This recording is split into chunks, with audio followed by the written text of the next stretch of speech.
ಚಾಣೂರ, ನಾನು ಹೆದರಿದಂತೆ ಕಾಣುತ್ತಿರುವೆನೆ. ಭಗವಂತ, ನೀನು ಹೇಳು ಪ್ರಲಬ್ಧ.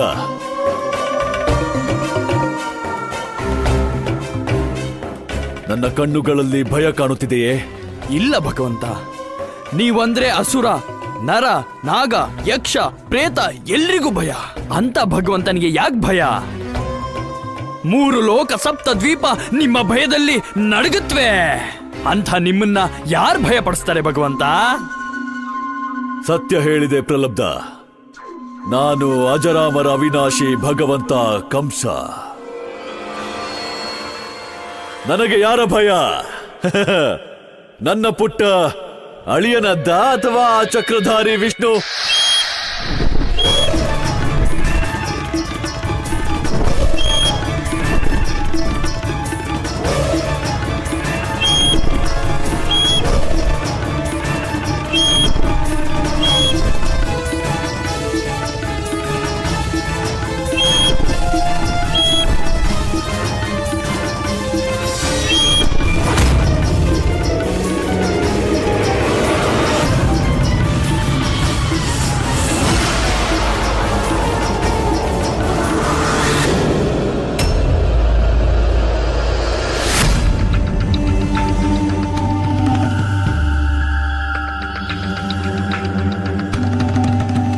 ಯಾರು ನೀನು?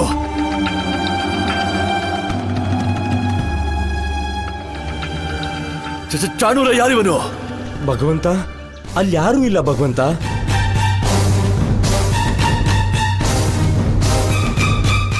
ಯಾರಿವನು? ಅಲ್ಲಿ ಯಾರೂ ಇಲ್ಲ. ಏನು ಯಾರು ಇಲ್ಲ? ಎಲ್ಲಿ ಹೋದ?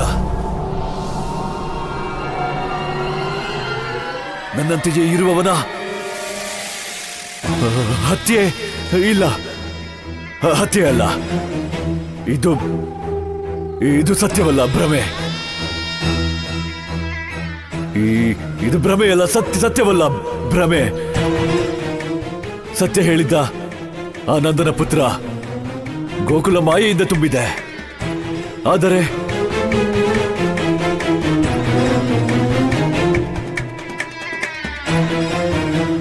ಚಕ್ರಧಾರಿ ವಿಷ್ಣು, ನಾನು ಶೀಘ್ರದಲ್ಲಿ ನಿನ್ನ ಮಾಯೆಯನ್ನು ದೂರ ಮಾಡುತ್ತೇನೆ. ನಿನ್ನ ಅಂಶ ದೇವಕಿಯ ಅಷ್ಟಮ ಪುತ್ರನನ್ನು ಹತ್ಯೆ ಮಾಡಿ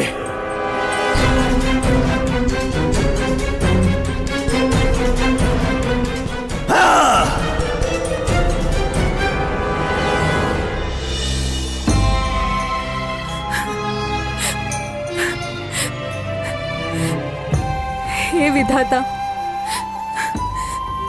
ನೀನೇ ದೊಡ್ಡ ಕರುಣಾನಿಧಿ. ಮತ್ತೆ ಒಬ್ಬ ತಾಯಿಯ ಮೇಲೆ ಇಷ್ಟು ಕಠಿಣನಾಗಿದ್ದೇಕೆ? ನನ್ನ ಮೇಲೆ ಇಂತಹ ಅನ್ಯಾಯವೇಕೆ? ನನ್ನ ಸಂತಾನಕ್ಕೆ ಯಾವ ಅಸ್ತಿತ್ವವೂ ಇಲ್ಲವೇ? ಒಮ್ಮೆ ಇದ್ದರೆ ಎಲ್ಲಿದ್ದಾನೆ ಅವನು? ಅವನ ಅಮ್ಮನ ಬಳಿಗೆ ಏಕೆ ಬರುತ್ತಿಲ್ಲ? ಏಕೆ ಬರುತ್ತಿಲ್ಲ?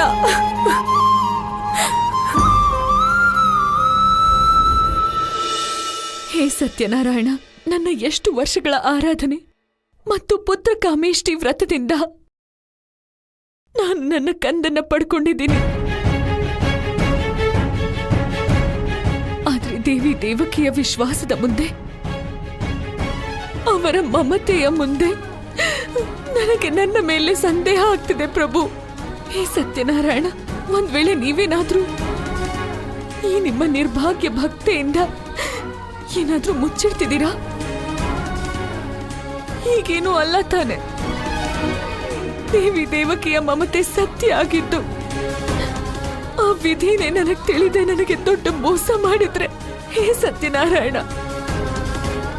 ನನ್ನ ಮಾರ್ಗದರ್ಶನ ಮಾಡಿ ನನಗೆ ಹೇಳಿ ಪ್ರಭು, ಸತ್ಯ ಏನು ಅಂತ. ಯಾವುದು ಸತ್ಯ? ನನ್ನ ಸಂದೇಹ ದೂರ ಮಾಡಿ ಪ್ರಭು, ದೂರ ಮಾಡಿ.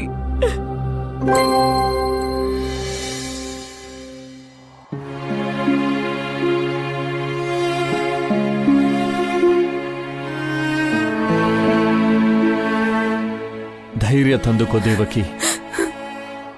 ನಮ್ಮ ಪುತ್ರ ಎಲ್ಲೇ ಇದ್ದರೂ ಸುರಕ್ಷಿತವಾಗಿರುತ್ತಾನೆ. ಮಹಾರಾಜ, ನನಗೆ ನನ್ನ ಕಂದ ಕೇವಲ ಸುರಕ್ಷಿತವಿದ್ದರೆ ಸಾಲದು, ಅವನು ನನ್ನ ಜೊತೆಯಲ್ಲಿರಬೇಕು. ನಮ್ಮ ಕಂದ ಬರುತ್ತಾನೆ ದೇವಕಿ. ಸ್ವತಃ ಅವನೇ ಬಂದು ನಮ್ಮನ್ನು ಬಿಡಿಸುತ್ತಾನೆ. ನಿನ್ನ ಪ್ರತಿಜ್ಞೆಯನ್ನು ನೆನಪಿಸಿಕೊ. ನನಗೆ ತಿಳಿದಿದೆ ಮಹಾರಾಜ. ನಾನು ನನ್ನ ಪುತ್ರನನ್ನು ಹುಡುಕುವ ಅವಶ್ಯಕತೆ ಇಲ್ಲ. ಅವನೇ ಇಲ್ಲಿಗೆ ನನಗಾಗಿ ಬರುತ್ತಾನೆ, ಈ ಕಾರಾಗೃಹಕ್ಕೆ. ನನಗೆ ನೆನಪಿದೆ. ನಡಿ ದೇವಕಿ, ನಿನಗೆ ನಿನ್ನ ಕಂದನನ್ನು ನೋಡುವ ಆಸೆ ಇದ್ದರೆ ನೀನು ಮಥುರೆಗೆ ಮತ್ತೆ ಹೊರಡು. ಅವನೇ ಅಲ್ಲಿಗೆ ಬರುತ್ತಾನೆ. ನಾನು ಕೇವಲ ಅವನ ಪ್ರತೀಕ್ಷೆ ಮಾಡಬೇಕಷ್ಟೇ. ಹೋಗು.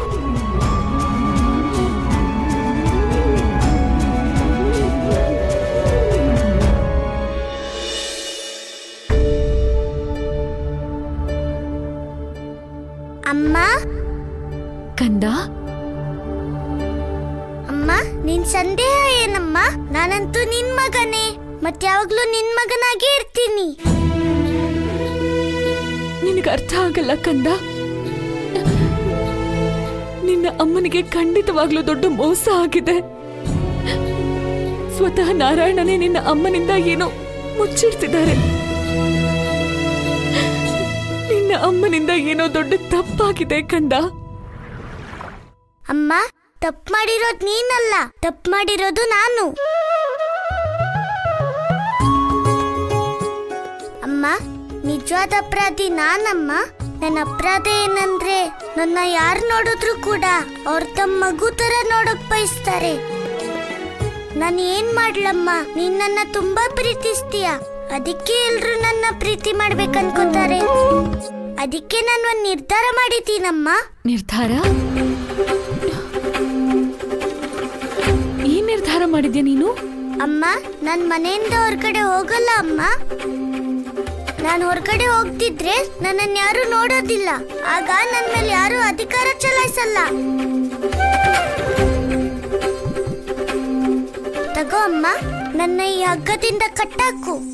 ಆಗ ನನ್ ಬೇಕಂದ್ರು ಮನೆಯಿಂದ ಹೊರಗೋಗಕ್ಕಾಗಲ್ಲ. ಮತ್ತೆ ನಾನು ಯಾವಾಗ್ಲೂ ಕೂಡ ನಿನ್ ಮಗನಾಗಿ ಇರ್ತೀನಮ್ಮ.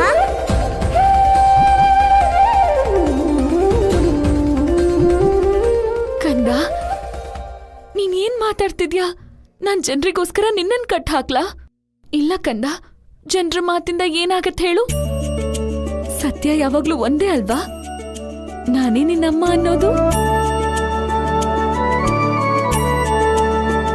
ನೀನ್ ಚಿಂತೆ ಮಾಡ್ಬೇಡ ಕಂದ. ನಾನಿರೋ ತನಕ ಯಾರು ನಿನ್ನ ನನ್ನಿಂದ ದೂರ ಮಾಡೋಕ್ಕಾಗಲ್ಲ.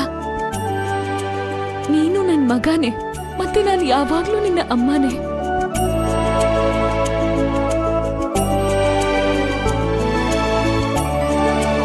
ಈಗ ನಿನಗ್ ಸಂತೋಷ ಆಯ್ತಾ ಕೃಷ್ಣ?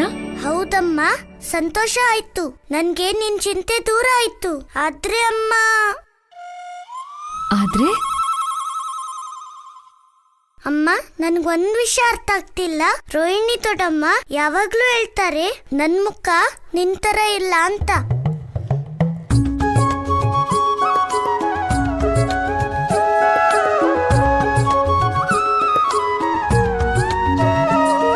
ಕೃಷ್ಣ, ನಿಂತ್ಕೋ, ನಿಂತ್ಕೋ ಇಲ್ಲಿ.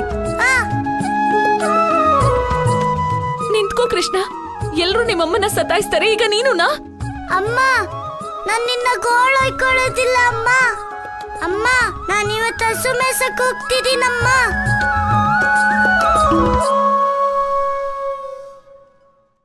ಅಮ್ಮ, ನಂಗ್ ಬೇಗ ಊಟ ಕಳ್ಸಮ್ಮ, ಮರಿಬೇಡ ಆಯ್ತಾ? ಹಾ ಕಂದ. ಅಮ್ಮ, ನನ್ ಊಟ ಕಳ್ಸೋದ್ ಮರಿಬೇಡಮ್ಮ.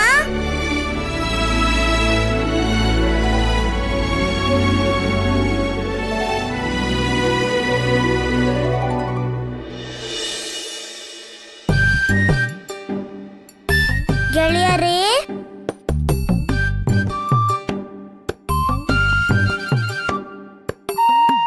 ಇವತ್ತೇನ್ ಮಾಡೋದು? ಕೃಷ್ಣ, ಇವತ್ ನಾವೊಂದು ಸಿಹಿ ನೇರಳೆ ಮರ ಕಂಡಿಡ್ತಿದೀವಿ. ನೇರಳೆ? ಹಾಗಾದ್ರೆ ಈ ವಿಷಯ ಹಟ್ಮಾರಿಗೂ ಗೊತ್ತಾಗ್ಬೇಕು. ನಾವು ನೇರಳೆ ತಿನ್ನೋದು ಅವಳಿಗೂ ಗೊತ್ತಾಗ್ಬೇಕು. ಕೃಷ್ಣ, ನೀನೊಬ್ನೇ ನೇರಳೆ ಹಣ್ಣು ತಿಂತ್ಯಾ? ಇಲ್ಲ ಅಣ್ಣ, ನೀನು ಬರ್ತಿಯಲ್ಲ.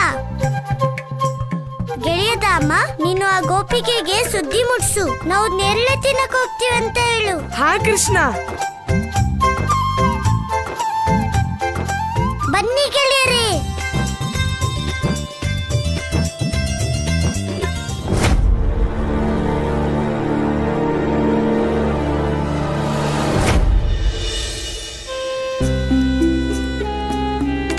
ದೇವಕಿ, ಇಂದು ನನಗೆ ವಿಶ್ವಾಸ ಮೂಡಿದೆ. ನಿನ್ನ ವ್ರತ, ನಿನ್ನ ಪ್ರತಿಜ್ಞೆ ಮತ್ತು ನಿನ್ನ ವಿಶ್ವಾಸ ನನ್ನ ಮಮತೆಗಿಂತಲೂ ಬಹಳ ದೊಡ್ಡದು. ನಿನ್ನ ತ್ಯಾಗ ನನ್ನ ವಾತ್ಸಲ್ಯಕ್ಕಿಂತ ಬಹಳ ವಿಶಾಲ ಮತ್ತು ನಿನ್ನ ಜೀವನದ ಉದ್ದೇಶ ಒಬ್ಬ ತಾಯಿಯ ಉದ್ದೇಶಕ್ಕಿಂತಲೂ ಉದಾತ್ತವಾದದ್ದು. ದೇವಕಿ ತಾಯಿ ಕೇವಲ ಪುತ್ರನ ರಕ್ಷಣೆ ಮಾಡುತ್ತಾಳೆ, ನೀನು ಪೂರ್ತಿ ಜಗತ್ತಿನ ರಕ್ಷಣೆ ಮಾಡುತ್ತಿರುವೆ. ನೀನು ಧನ್ಯಳು ದೇವಕಿ, ನೀನು ಧನ್ಯಳು. ಸಾಧ್ಯವಾದರೆ ನನ್ನನ್ನು ಕ್ಷಮಿಸಿಬಿಡು. ನಾನು ತಪ್ಪು ಮಾಡಿರುವೆ ದೇವಕಿ. ಆದರೆ ನಾನಿಂದು ನಿನಗೆ ವಚನ ನೀಡುತ್ತೇನೆ. ಈ ಮಮತಾಮಯಿ ದೇವಕಿಯು ಧರ್ಮರಕ್ಷಕಿ ದೇವಕಿಗೆ ಸದಾ ಅಧೀನಳಾಗಿರುತ್ತಾಳೆ.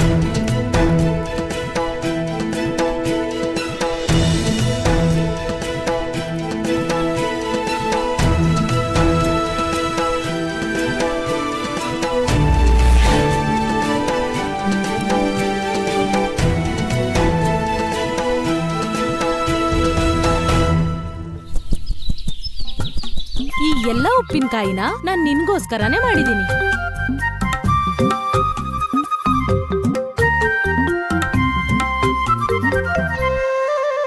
ಅಮ್ಮ, ಇದು ನಿಂಬೆ ಹಣ್ಣಿಂದ ಮೆಣಸಿನ್ಕಾಯ್ದ. ಎಷ್ಟೊಂದ್ ಖಾರ.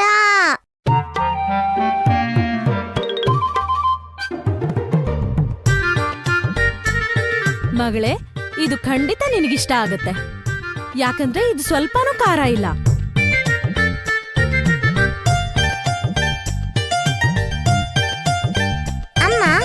ಸಿಹಿ ಆಗೋಯ್ತು. ಮಾವಿನಕಾಯ್ದು ಅದೇಗ್ ತಾನೇ ಸಿಹಿ ಆಗತ್ತೆ ಅಮ್ಮ. ಅಮ್ಮ, ನಿಂಗಂತೂ ನಂಗೋಸ್ಕರ ಉಪ್ಪಿನಕಾಯಿ ಮಾಡೋದಿಕ್ಕೆ ಬರಲ್ಲ. ರಾಧೆ ರಾಧೆ ರಾಧೆ ರಾಧೆ ರಾಧೆ ಪುಟ್ಟಿ, ನೀನ್ ಯಾಕೆ ಚಿಂತೆ ಮಾಡ್ತಿದ್ಯಾ? ನಿನ್ ಜಟಿಲಾತೆಗೆ ಎಲ್ಲ ಗೊತ್ತಿದೆ. ನಿಂಗ್ ಯಾವ ಉಪ್ಪಿನಕಾಯಿ ಬೇಕು ಅಂತ ನಂಗ್ ಚೆನ್ನಾಗ್ ಗೊತ್ತಿದೆ. ಅತ್ತೆ, ನಂಗೆ ಯಾವ ಉಪ್ಪಿನಕಾಯಿ ಇಷ್ಟ ಅಂತ ನನ್ಗೆ ಗೊತ್ತಿಲ್ಲ ಅಂದ್ಮೇಲೆ ನಿಮಗೆ ಹೇಗ್ ಗೊತ್ತಿರುತ್ತೆ? ಅತ್ತೆ, ನಾನೀಗ ತೀರ್ಮಾನ ಮಾಡಿದ್ದೀನಿ. ನಾನೀಗ ಉಪ್ಪಿನಕಾಯಿ ತಿನ್ನಲ್ಲ ತಿನ್ನಲ್ಲ ತಿನ್ನಲ್ಲ. ರಾಧೆ, ರಾಧೆ. ಗೆಳೆಯ ದಾಮ, ನೀನಿಲ್ಲಿ?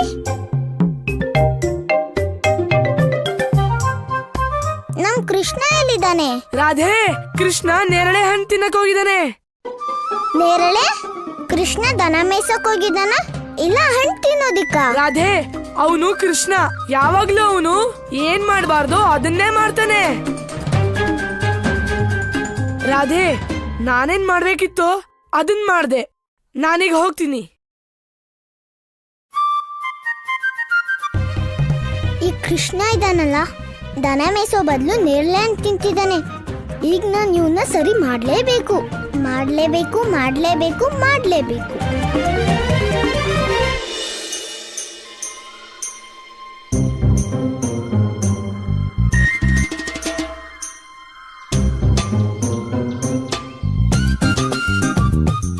ಅಣ್ಣ,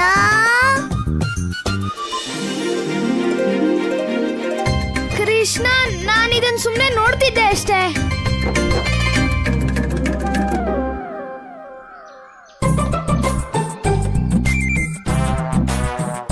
ಕೃಷ್ಣ, ನಿನ್ ಯಾರಿಗೋಸ್ಕರ ಕಾಯ್ತಿದ್ಯಾ? ನಾನು ಯಾರಿಗೂ ಕಾಯ್ತಿಲ್ಲ. ಕೃಷ್ಣ ನನ್ಗೋಸ್ಕರನೇ ಕಾಯ್ತಿದ್ದಾನೆ. ಗೋಪಿಕೆ,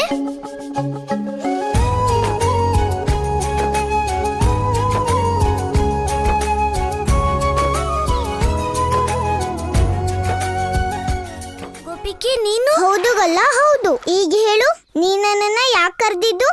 ನಾನೆಲ್ಲಿ ನಿನ್ನನ್ ಕರ್ದೆ?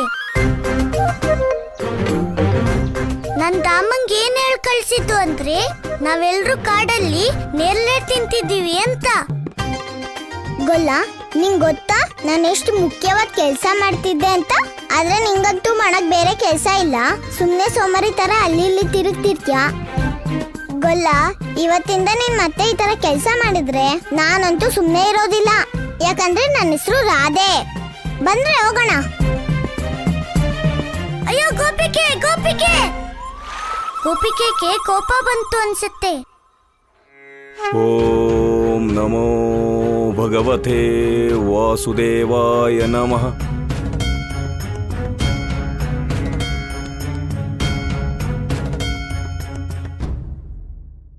ಕಂಸ ಮಹಾರಾಣಿ ದೇವಕಿಯೊಂದಿಗೆ ಗೋಕುಲಕ್ಕೆ ಬಂದಿದ್ದು ಖಂಡಿತವಾಗಿ ಅತ್ಯಂತ ಚಿಂತೆಯ ವಿಷಯವೇ.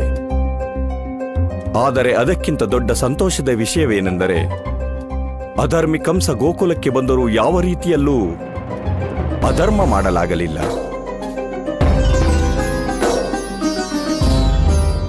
ಗುರುದೇವ, ಇದು ಸಾಕ್ಷಾತ್ ನಾರಾಯಣನ ಕೃಪೆ. ಅವನ ಆಶೀರ್ವಾದದಿಂದಲೇ ಅಕ್ರೂರರಿಗೆ ಮರುಜೀವ ಸಿಕ್ಕಿತು. ಅವನ ಕಾರಣದಿಂದಲೇ ಇಂದು ಗೋಕುಲಕ್ಕೆ ಏನೂ ಆಗಲಿಲ್ಲ. ಹರಿ ಅನಂತ, ಹರಿಲೀಲೆ ಅನಂತ. ಆದ್ರೆ ಗುರುದೇವ, ದೇವಿ ದೇವಕಿ 8ನೇ ಮಗು ಅವ್ರಿಗಿನ್ನೂ ಸಿಕ್ಕಿಲ್ಲ. ಒಬ್ಬ ತಾಯಿಗೆ ಇದಕ್ಕಿಂತ ದೊಡ್ಡ ನೋವು ಏನೂ ಇರೋಕ್ ಸಾಧ್ಯ ಇಲ್ಲ. ಪಾಪ ಅವ್ರ ತಮ್ಮನ್ನ ಹೇಗ್ ಸಮಾಧಾನ ಮಾಡ್ಕೋತಾರೋ, ಅದ್ ಹೇಗ ಅವ್ರ ತಮ್ಮ ದುಃಖನ ತಡ್ಕೋತಾರೋ ಏನೋ.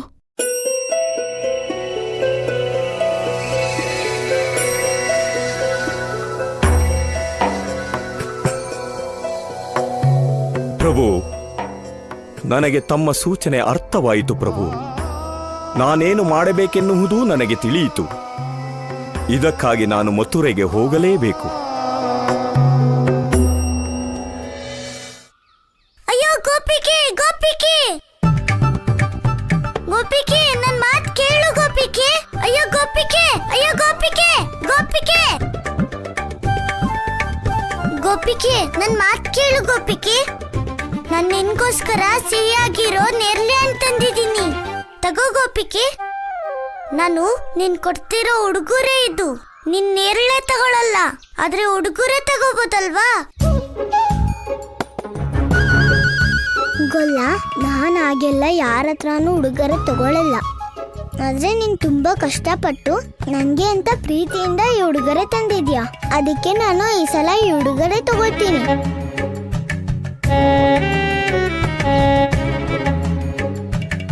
ಏನ್ ಯೋಚನೆ ಮಾಡ್ತಿದ್ಯಾ? ತೆಗೆದು ನೋಡು ಅದನ್ನ.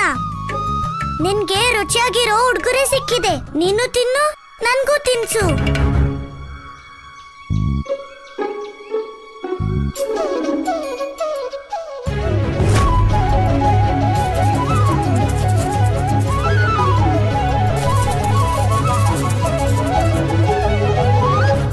ಕೃಷ್ಣ ಕಾಪಾಡು, ಕೃಷ್ಣ! ಕೃಷ್ಣ ಕಾಪಾಡು, ಕೃಷ್ಣ!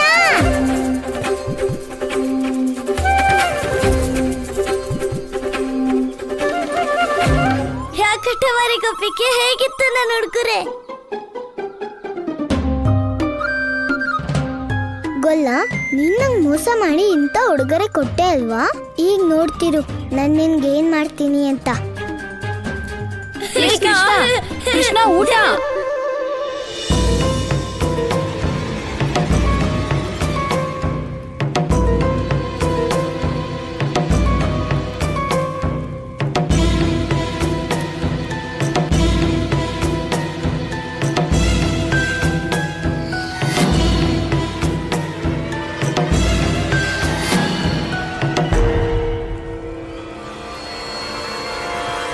ಓ ಚಕ್ರಧಾರಿ,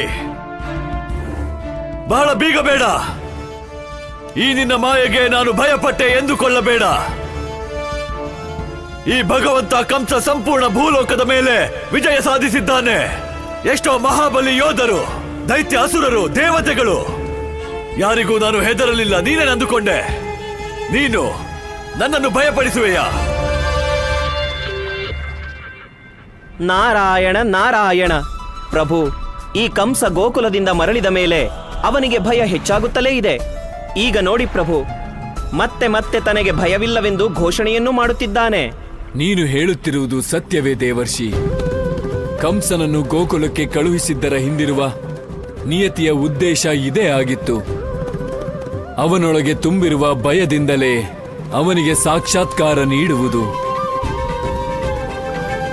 ಏಕೆಂದರೆ ಕಂಸನ ಇದೇ ಭಯ ಅವನ ಅಂತ್ಯಕ್ಕೆ ಕಾರಣವಾಗುತ್ತದೆ ದೇವರ್ಷಿ. ನಾರಾಯಣ ನಾರಾಯಣ.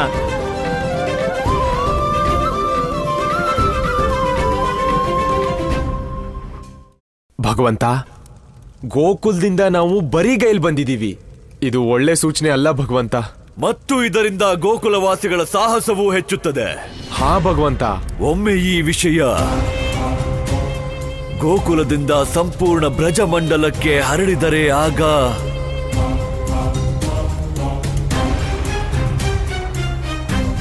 ಪ್ರಜೆಗಳಲ್ಲಿನ ನಿಮ್ಮ ಭಯ ಸಮಾಪ್ತಿಯಾದಂತೆ ಭಗವಂತ. ಹಾ ಭಗವಂತ, ನಿಮಗೂ ತಿಳಿದಿದೆಯಲ್ಲ, ಭಯಕ್ಕಿಂತ ಹೆಚ್ಚಿನದಿಲ್ಲ.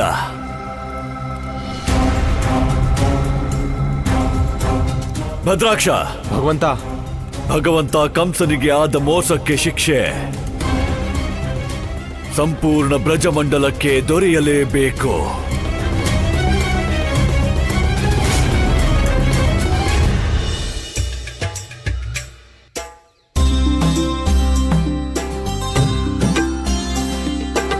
ಗೆಳೆಯರೇ, ಅಮ್ಮ ಹೇಳ್ತಾಳೆ ಒಟ್ಟಿಗೆ ಊಟ ಮಾಡೋದ್ರಿಂದ ಒಗ್ಗಟ್ಟು ಹೆಚ್ಚಾಗುತ್ತೆ.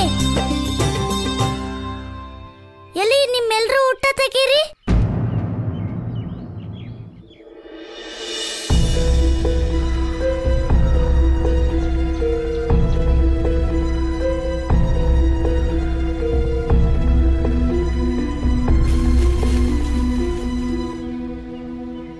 ಗೆಳೆಯ ರಾಮ, ಗೆಳೆಯ ಮುಕುಂದ,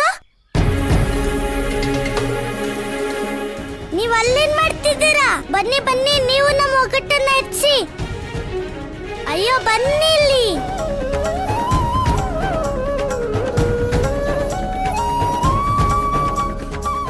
ರಾಮ, ಮುಕುಂದ, ನೀವೇನಿಲ್ಲಿ?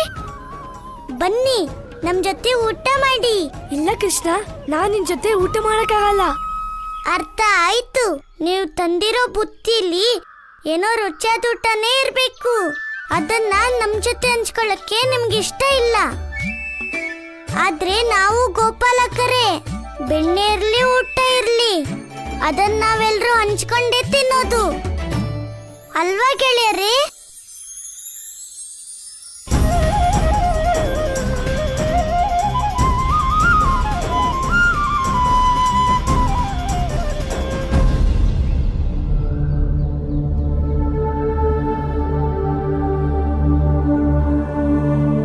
ಹೋಗು ಭದ್ರಾಕ್ಷ, ಗೋಕುಲದ ಪ್ರತಿ ವ್ಯಕ್ತಿಗೂ ಅವರ ತಪ್ಪು ತಿಳಿಸು.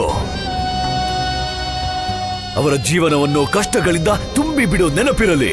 ಒಂದು ಚಿಕ್ಕ ಸುಖವು ಅವರ ಜೀವನದಲ್ಲಿ ಸುಳಿಯಬಾರದು. ತುಂಡು ರೊಟ್ಟಿಯೂ ಸಿಗಬಾರದು. ಕುಡಿಯಲು ಗುಟುಕು ಹಾಲು ಕೂಡ. ಹಾಲು, ತುಪ್ಪ, ಬೆಣ್ಣೆ ಎಲ್ಲದರ ತೆರಿಗೆ ದ್ವಿಗುಣಗೊಳಿಸು. ಹಾಗೂ ಬದಲಿಗೆ ಸಿಗುವ ಧಾನ್ಯಗಳನ್ನು ಅರ್ಧಕ್ಕಿಳಿಸು.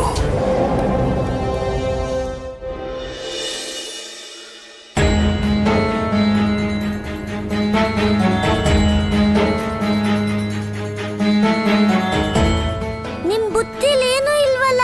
ಬೆಣ್ಣೆನೂ ಇಲ್ಲ, ಪಲ್ಯನೂ ಇಲ್ಲ,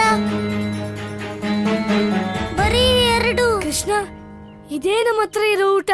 ನಮ್ಮ ಹತ್ರ ಇರೋ ಊಟ ನಿಮ್ಮ ಊಟದ ಹಾಗೆ ಸ್ವಾದಿಷ್ಟವಾಗಿಲ್ಲ ಕೃಷ್ಣ. ಆದ್ರೆ ಗೆಳೆಯರೇ, ನಿಮ್ಮಮ್ಮ ನಿಮ್ಗೆ ಬೆಣ್ಣೆ ಯಾಕೆ ಕೊಡ್ಲಿಲ್ಲ? ಬೆಣ್ಣೆ ಇಲ್ದೆ ಯಾವ ಊಟನೂ ಪೂರ್ತಿ ಆಗಲ್ಲ. ಕೃಷ್ಣ, ನಮ್ಮ ಹಣೆಯಲ್ಲಿ ಬೆಣ್ಣೆಯಲ್ಲಿ ಬರ್ದಿದೆ. ನಮ್ಮ ಹತ್ರ ಇರೋ ಎಲ್ಲಾ ಬೆಣ್ಣೆ ತೆರಿಗೆ ರೂಪದಲ್ಲಿ ಮಥುರೆಗೆ ಹೋಗುತ್ತೆ. ಅದು ಮಹಾರಾಜ ಕಂಸರ ಹತ್ರ. ಎಲ್ಲ ಬೆಣ್ಣೆ ಅಂದ್ರೆ ನೀವು ಬೆಣ್ಣೆ ತಿನ್ನೋದಿಲ್ವಾ? ಗೊಲ್ಲಾ,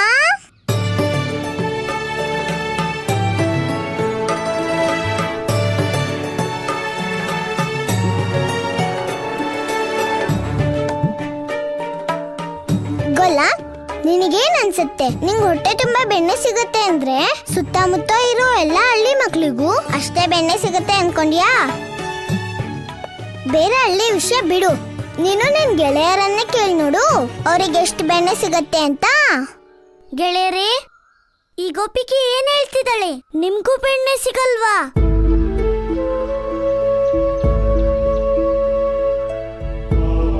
ನಮ್ಗೆ ಹೊಟ್ಟೆ ತುಂಬಾ ಬೆಣ್ಣೆ ಸಿಗುತ್ತೆ ಕೃಷ್ಣ, ಯಾಕಂದ್ರೆ ನಾವು ಕೃಷ್ಣನ್ ಗೆಳೆಯರಲ್ವಾ. ಆದ್ರೆ ಕೃಷ್ಣ, ನಮ್ಗೆ ನಮ್ ಮನೇಲಿ ಒಂದ್ ಬೆಣ್ಣೆ ಮುದ್ದೆನೂ ಸಿಗಲ್ಲ. ಹೌದು ಕೃಷ್ಣ, ಅದಕ್ಕೆ ನಾವು ನಿಂಗೆ ಅಂತ ಒಂದ್ಸಲ ಬೋರೆ, ಒಂದ್ಸಲ ನೇರಳೆ ಹೀಗೆ ಹಣ್ಣು ತರ್ತಿದ್ವಿ. ಅದನ್ನ ತಗೊಂಬಂದ್ರೆ ನಮ್ಗೂ ಬೆಣ್ಣೆ ಸಿಗತ್ತೆ ಅಂತ. ಗೆಳೆಯರೇ, ನೀವು ನನ್ ಗೆಳೆಯರಲ್ತಿದ್ರೆ ನಿಮ್ಗೆ ಬೆಣ್ಣೆನೇ ಸಿಗ್ತಿರ್ಲಿಲ್ವಾ? ಕೃಷ್ಣ, ನೀನ್ ತುಂಬಾ ಅದೃಷ್ಟ ಮಾಡಿದ್ಯಾ. ಯಾಕಂದ್ರೆ ನಂದು ಮಾವ ಮತ್ತೆ ಯಶೋದೆ ಅತ್ತೆ ಮಗ ನೀನು. ಇಲ್ದಿದ್ರೆ ಈ ಗೊಲ್ಲ ಬಾಲಕರ ತರ ನಿನ್ಗೂ ಗೊತ್ತಾಗ್ತಿತ್ತು ಬೆಣ್ಣೆ ಬೆಲೆ ಏನು ಅಂತ. ಇನ್ನು ಮುಂದೆ ಗೋಕುಲದ ಪ್ರತಿ ಗೋಪನ ಜೀವನವೇ ಶಾಪವಾಗುತ್ತದೆ. ಹಾಲು ಬೆಣ್ಣೆ ತಿನ್ನುವುದಿರಲಿ, ಒಂದು ವೇಳೆ ಯಾರಾದರೂ ಅದನ್ನು ಮುಟ್ಟಿದರು ಆಗಲೂ ತೆರಿಗೆ ದ್ವಿಗುಣಗೊಳ್ಳುತ್ತದೆ. ಈ ಕೆಲಸ ಬೆಣ್ಣೆ ತೆಗ್ದಂಗೆ ಭಗವಂತ.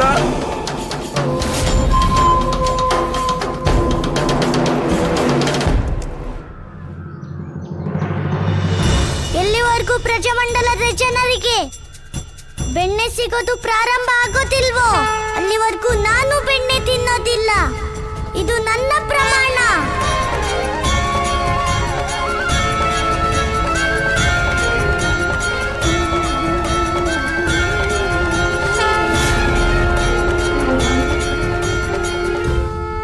ಸೇನಾಪತಿ ಭದ್ರಾಕ್ಷ, ನಾವೇನಂತ ಅಪರಾಧ ಮಾಡಿದೀವಿ? ಯಾಕೆ ಮಹಾರಾಜ ಕಂಸ ನಮ್ಮ ತೆರಿಗೆನೆಲ್ಲ ಎರಡರಷ್ಟು ಮಾಡಿದ್ದಾರೆ? ಸೇನಾಪತಿ, 2 ಪಟ್ಟು ತೆರಿಗೆ ಕಟ್ಟಿದ್ರೆ ನಾವು ನಮ್ಮ ಮಕ್ಕಳು ಜೀವನ ಹೇಗ್ ನಡ್ಸಕ್ಕಾಗತ್ತೆ ಸೇನಾಪತಿ? ಇದು ಬಹಳ ಅನ್ಯಾಯ ಸೇನಾಪತಿ, ಇದು ಬಹಳ ಅನ್ಯಾಯ. ನಾವಿದನ್ನ ಸಹಿಸೋದಿಲ್ಲ. ಘೋರ ಅನ್ಯಾಯ ಸೇನಾಪತಿ, ಘೋರ ಅನ್ಯಾಯ.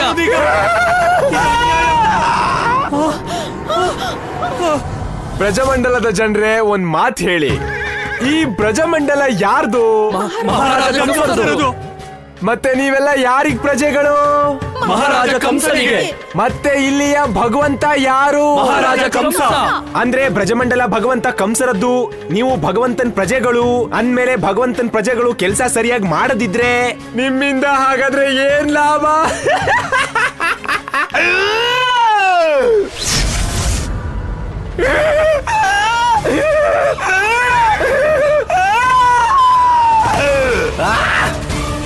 ತೆರಿಗೆ ಕಟ್ಟಲ್ವಾ? ಅಯ್ಯೋ!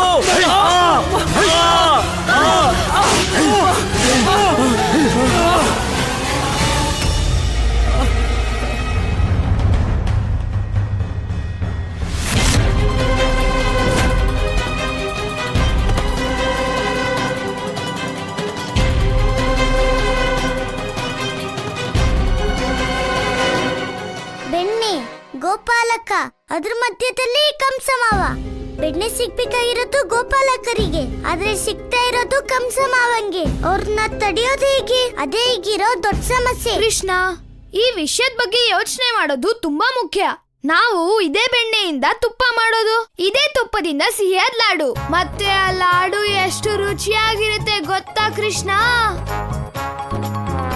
ಓ ಅಣ್ಣ, ನೀನ್ ಇದೆಯಲ್ಲ, ನಾನಿಲ್ ಸಮಸ್ಯೆ ಬಗ್ಗೆ ಯೋಚನೆ ಮಾಡ್ತಿದ್ರೆ ನೀನ್ ಮಾತ್ರ ನಿನ್ ಲಾಡು ಹಿಂದೆ ಬಿದ್ದಿದ್ಯಾ. ಲಾಡು ಅಲ್ಲ ಕೃಷ್ಣ, ಬೆಣ್ಣೆ. ನಾನು ಬೆಣ್ಣೆನ ಹೊಗಳ್ತಿದ್ದೀನಿ. ಯೋಚ್ಸು, ಬೆಣ್ಣೆಯಿಂದ ಮಾಡೋ ಲಾಡುನೇ ಇಷ್ಟು ರುಚಿಯಾಗಿರುವಾಗ ಇನ್ನ ಬೆಣ್ಣೆ ಎಷ್ಟು ರುಚಿ ಇರುತ್ತೆ? ಅದಕ್ಕೆ ನೀನ್ ಎಲ್ಲದಕ್ಕಿಂತ ಮೊದ್ಲು ಈ ಬೆಣ್ಣೆ ತಿನ್ನು. ಅಣ್ಣ, ನಿನ್ಗ್ ಮರ್ತೋಯ್ತಾ? ನಾನ್ ಪ್ರಮಾಣ ಮಾಡಿದೀನಿ, ಎಲ್ಲಿ ತನಕ ಗೋಪಾಲಕರಿಗೆ ಬೆಣ್ಣೆ ಸಿಗಲ್ವೋ ಅಲ್ಲಿವರೆಗೂ ನಾನು ಬೆಣ್ಣೆ ತಿನ್ನಲ್ಲ. ಕೃಷ್ಣ, ಇಲ್ಲೇ ಸಮಸ್ಯೆ ಇರೋದು. ನೀನು ಯೋಚನೆ ಮಾಡ್ದೇನೆ ಏನಾದ್ರೂ ಪ್ರಮಾಣ ಮಾಡ್ತೀಯಾ? ನೀನ್ ಬೆಣ್ಣೆನೇ ತಿಂದಿದ್ರೆ ಶಕ್ತಿ ಎಲ್ಲಿಂದ ಬರುತ್ತೆ? ನಿಂಗೆ ಶಕ್ತಿನೇ ಇಲ್ದಿದ್ರೆ ನೀನ್ ಯೋಚನೆ ಮಾಡೋದ್ ಹೇಗೆ? ಅಣ್ಣ, ನೀನ್ ಅದ್ರ ಚಿಂತೆ ಮಾಡ್ಬೇಡ, ನಾನ್ ಬೆಣ್ಣೆ ತಿಂದೇನು ಯೋಚನೆ ಮಾಡ್ತೀನಿ.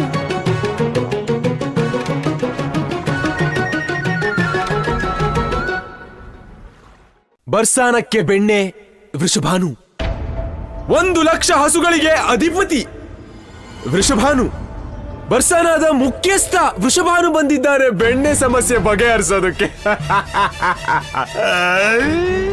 ವೃಷಭಾನು, ನಿಂಗ್ ಗೊತ್ತಿಲ್ವಾ ಭಗವಂತ ಕಂಸನ್ ಕೆಲ್ಸ ಅಡ್ಡ ಬಂದ್ರೆ ಪರಿಣಾಮ ಏನಾಗುತ್ತೆ ಅಂತ?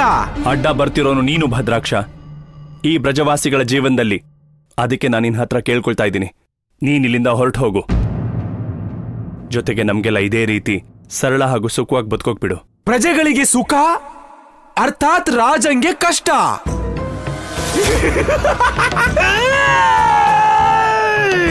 ವೃಷಭಾನು, ಭಗವಂತ ಕಂಸ ನನಗೆ ಪ್ರಜೆಗಳದ್ದಲ್ಲ, ಅವ್ರ ಸಂತೋಷಕ್ಕೋಸ್ಕರ ಮತ್ತೆ ಜೀವ ಕೊಟ್ಟಿದ್ದಾರೆ. ಏನ್ ಚಾಣೂರ, ಈಗ ನಿನಗೆ ನಾವೆಲ್ಲ ಇಲ್ಲಿಂದ ಹೋಗ್ಬೇಕು ಅಂದ್ರೆ ನಾವು ಹೋಗ್ಬಿಡ್ತೀವಿ. 2 ಪಟ್ಟು ತೆರಿಗೆ ಕೊಟ್ರೆ ನಾವಿಲ್ಲಿಂದ ಹೊರಟೋಗ್ತೀವಿ. ಇಲ್ಲ ಭದ್ರಾಕ್ಷ, ನಾವು ಕಂಸನಿಗೆ 2 ಪಟ್ಟು ತೆರಿಗೆ ಕೊಡೋದಿಲ್ಲ. ನೋಡಿ, ಬರ್ಸಾನಾದ ಮಹಾರಾಜನ್ನ ನೋಡಿ. ನಾನು ಸ್ವಲ್ಪ ನೋಡ್ತೀನಿ. ಬರ್ಸಾನಾದ ಹೆಬ್ಬುಲಿ ವೃಷಭಾನುವಿನ ದೊಣ್ಣೆಲಿ ಎಷ್ಟು ಶಕ್ತಿ ಇದೆ ಅಂತ.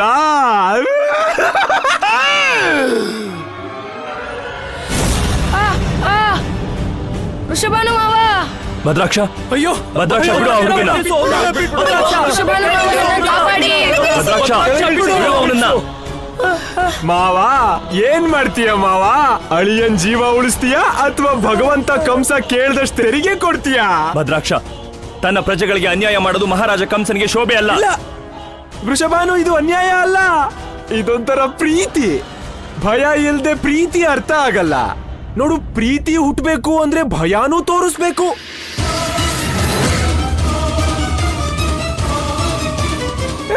ಭದ್ರಾಕ್ಷ, ಹೇಳು ವೃಷಭಾನು, ತೆರಿಗೆನಾ ಇಲ್ಲ ಜೀವನ? ಭದ್ರಾಕ್ಷ,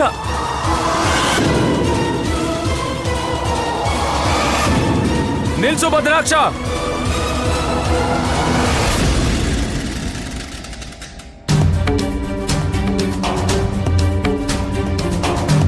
ಭದ್ರಾಕ್ಷ, ಆ ಹುಡುಗನ್ ಬಿಡು. ನಾನ್ ಹೇಳ್ತಿದ್ದೀನಿ, ಬಿಡು ಅವನನ್ನ. ನಾವು ಭಗವಂತ ಕಂಸನ ಎಲ್ಲ ಷರತ್ತನ್ನ ಒಪ್ಕೊಂಡಿದೀವಿ. ನಾವು ಅವ್ರಿಗೆ 2 ಪಟ್ಟು ತೆರಿಗೆ ಕೊಡ್ತೀವಿ. ಬೇಡ ನಂದ.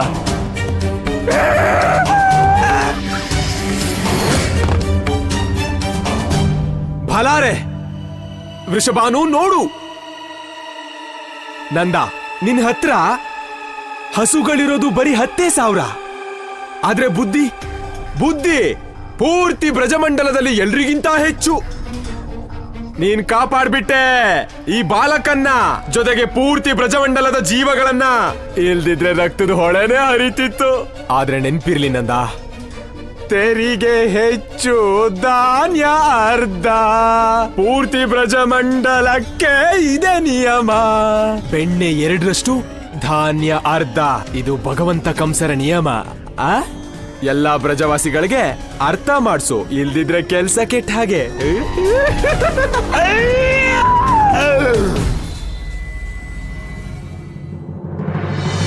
ಅಣ್ಣ, ಅಮ್ಮ ಹೇಳ್ತಾಳೆ, ಯಾರು ಶ್ರಮ ಪಡ್ತಾರೋ ಅವರಿಗೆ ಫಲ ಸಿಗ್ಬೇಕು. ಆದ್ರೆ ಇಲ್ಲಿ ಶ್ರಮ ಪಡೋದು ಗೋಪಾಲಕರು, ಆದ್ರೆ ಬೆಣ್ಣೆ ಸೇರೋದು ಕಂಸ ಮಾವಂಗೆ. ಇದು ಅನ್ಯಾಯ ಅಲ್ವಾ ಅಣ್ಣ? ಹೌದು ಕೃಷ್ಣ, ಇದು ಅನ್ಯಾಯನೇ. ಮತ್ತೆ ಈ ಅನ್ಯಾಯಕ್ಕೆ ಒಂದೇ ಉಪಾಯ ಇದೆ, ಮಹಾರಾಜ ಕಂಸನ ಅಂತ್ಯ. ಯಾಕಂದ್ರೆ ಈ ಸಮಸ್ಯೆ ಮಹಾರಾಜ ಕಂಸನಿಂದನೇ ಶುರುವಾಗಿದ್ದು. ಅಣ್ಣ, ಈ ಸಮಸ್ಯೆ ಬರೀ ಕಂಸ ಮಾವನಿಂದಲ್ಲ, ಇಡೀ ಬ್ರಜಮಂಡಲದ ಜನರಿಂದಾನೇ ಶುರು ಆಗಿರೋದು. ಬ್ರಜಮಂಡಲದ ಜನರಿಂದಾನಾ? ನಂಗೇನು ಅರ್ಥ ಆಗ್ತಿಲ್ವಲ್ಲ. ಅಣ್ಣ, ಒಂದ್ ವೇಳೆ ಬ್ರಜಮಂಡಲದ ಜನ ಕಂಸ ಮಾವಂಗೆ ಹಾಲು ಬೆಣ್ಣೆ ಕೊಡೋದು ನಿಲ್ಸಿದ್ರೆ ಈ ಸಮಸ್ಯೆ ಅದಾಗೆ ಮುಗ್ದೋಗುತ್ತೆ. ಗೋಪಾಲಕರಿಗೆ ಹಾಲು ಸಿಗುತ್ತೆ, ಅವ್ರ ಮಕ್ಕಳಿಗೆ ಬೆಣ್ಣೆನೂ ಸಿಗುತ್ತೆ. ಕೃಷ್ಣ, ಇಷ್ಟು ಚಿಕ್ಕ ವಿಷಯ ನನಗೆ ಯಾಕೆ ಅರ್ಥನೇ ಆಗ್ಲಿಲ್ಲ? ಅಣ್ಣ, ಅಮ್ಮ ಹೇಳ್ತಾಳೆ, ಕೆಲವು ಸಲ ಚಿಕ್ಕ ಚಿಕ್ಕ ವಿಷಯ ದೊಡ್ಡವರಿಗೆ ಅರ್ಥನೇ ಆಗಲ್ಲ. ಅಣ್ಣ, ಈ ಚಿಕ್ಕ ವಿಷಯನ ನಾವು ಬ್ರಜಮಂಡಲದವರಿಗೆ ಅರ್ಥ ಮಾಡಿಸ್ಬೇಕು. ಇನ್ನು ಹಾಲು ತುಪ್ಪನ ಕಂಸ ಮಾವಂಗಲ್ಲ, ಅವ್ರವ್ರ ಮಕ್ಕಳಿಗೆ ಕೊಡ್ಬೇಕು. ಪ್ರಭು, ನಂದಪುತ್ರ ಇದೇನು ಹೇಳುತ್ತಿದ್ದಾನೆ? ಜಗತ್ತಿನ ಇಷ್ಟು ದೊಡ್ಡ ಸಮಸ್ಯೆಗೆ, ಕಂಸನ ಅಧರ್ಮ ಮತ್ತು ಅನಾಚಾರಗಳಿಗೆ ಸಂಪೂರ್ಣ ಜಗತ್ತೇ ವ್ಯಗ್ರವಾಗಿದೆ, ಚಿಂತಿಸುತ್ತಿದೆ. ನಂದಪುತ್ರ ಅದನ್ನು ಕೇವಲ ಚಿಕ್ಕ ಸಮಸ್ಯೆ ಎನ್ನುತ್ತಿದ್ದಾನೆ. ದೇವಿ, ಯಾವುದೇ ಸಮಸ್ಯೆ ಚಿಕ್ಕದೋ ದೊಡ್ಡದೆಂದು ಇದು ಕೇವಲ ಮನುಷ್ಯನ ದೃಷ್ಟಿ ನಿರ್ಧಾರ ಮಾಡುತ್ತದೆ. ಒಮ್ಮೆ ಮನುಷ್ಯನ ದೃಷ್ಟಿ ಸಕಾರಾತ್ಮಕವಾದರೆ ಜಗತ್ತಿನಲ್ಲಿ ಯಾವುದೇ ಸಮಸ್ಯೆಗೂ ಯಾವುದೇ ಅಸ್ತಿತ್ವ ಇರುವುದಿಲ್ಲ. ಅರ್ಥಾತ್ ದೇವಿ, ಮನುಷ್ಯ ಸದಾ ಯೋಚಿಸುತ್ತಾನೆ ಸಮಸ್ಯೆಗಳು ಬೇರೆಯವರಿಂದ ಹುಟ್ಟುತ್ತವೆಂದು. ಆದರೆ ವಾಸ್ತವ ಏನೆಂದರೆ ಪ್ರತಿಯೊಂದು ಸಮಸ್ಯೆಗೆ ಒಂದೇ ಕಾರಣ, ಸ್ವತಃ ಅವನೇ ಆಗಿರುತ್ತಾನೆ. ತನ್ನ ನಕಾರಾತ್ಮಕ ವಿಚಾರಗಳಿಂದಾಗಿ ಅವನು ಸಮಸ್ಯೆಯ ಸಂಕೋಲೆಯನ್ನೇ ನಿರ್ಮಿಸಿಕೊಳ್ಳುತ್ತಾನೆ. ಅದರಿಂದ ಹೊರಬರುವುದು ಅಸಂಭವವೆನಿಸುತ್ತದೆ. ಯಾವ ದಿನ ಮನುಷ್ಯ ತನ್ನ ಮನದ ಭಯ ಹಾಗೂ ನಕಾರಾತ್ಮಕ ವಿಚಾರಗಳನ್ನು ತ್ಯಾಗ ಮಾಡುತ್ತಾನೋ ಅದೇ ದಿನ ಅವನ ಎಲ್ಲ ಸಮಸ್ಯೆಗಳು ಅಂತ್ಯವಾಗುತ್ತವೆ. ಕೃಷ್ಣ ಈಗ ಅದನ್ನೇ ತಿಳಿಸುವ ಪ್ರಯತ್ನ ಮಾಡುತ್ತಿದ್ದಾನೆ. ದೇವಿ, ನಾರಾಯಣ ನಾರಾಯಣ, ಇದರ ಅರ್ಥ ಹೀಗಲ್ಲವೇ ಪ್ರಭು? ಎಲ್ಲಕ್ಕಿಂತ ಮೊದಲು ಜನರ ಮನಸ್ಸಿನಿಂದ ಕಂಸನ ಮೇಲಿರುವ ಭಯ ನಾಶವಾಗುತ್ತದೆ, ಆಮೇಲೆ ಸ್ವತಃ ಕಂಸನ ನಾಶ. ನೀನು ಹೇಳುತ್ತಿರುವುದು ಸತ್ಯ ದೇವರ್ಷಿ. ನಿಧಾನವಾಗಿ ಜನರ ಒಲವು ಧರ್ಮದೆಡೆಗೆ ಬಾಗಿದಂತೆಲ್ಲ ಅಧರ್ಮ ತಾನಾಗಿಯೇ ಸಮಾಪ್ತವಾಗುತ್ತದೆ.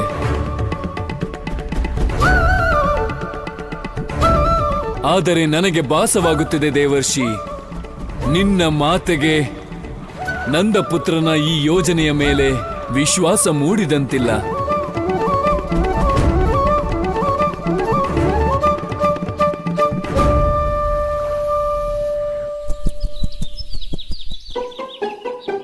ನಾನ್ ರಾಧೆ, ನಾನ್ ಇದನ್ ಬೇಕಾದ್ರೂ ಒಪ್ಕೋತೀನಿ.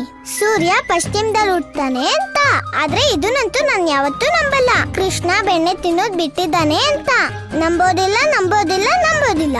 ಆದ್ರೆ ರಾಧೆ, ಎಲ್ಲಾ ಗೊಲ್ಲ ಬಾಲಕರಿಗೆ ಒಳ್ಳೇದಾಗ್ಲಿ ಅಂತಾನೆ ಬೆಣ್ಣೆ ತಿನ್ನಲ್ಲ ಅಂತ ಶಪಥ ಮಾಡಿರೋದು. ನನ್ಗಂತೂ ಕೃಷ್ಣನ್ ಮೇಲೆ ಪೂರ್ತಿ ನಂಬಿಕೆ ಇದೆ. ಲಲಿತಾ, ನಿನ್ಗೇನು ಗೊತ್ತಾಗಲ್ಲ. ಕೃಷ್ಣ ಇದನ್ ಮಾಡಿದ್ದು ಗೊಲ್ಲ ಬಾಲಕರಿಗಲ್ಲ, ತನಗೆ ಲಾಭ ಆಗ್ಲಿ ಅಂತ.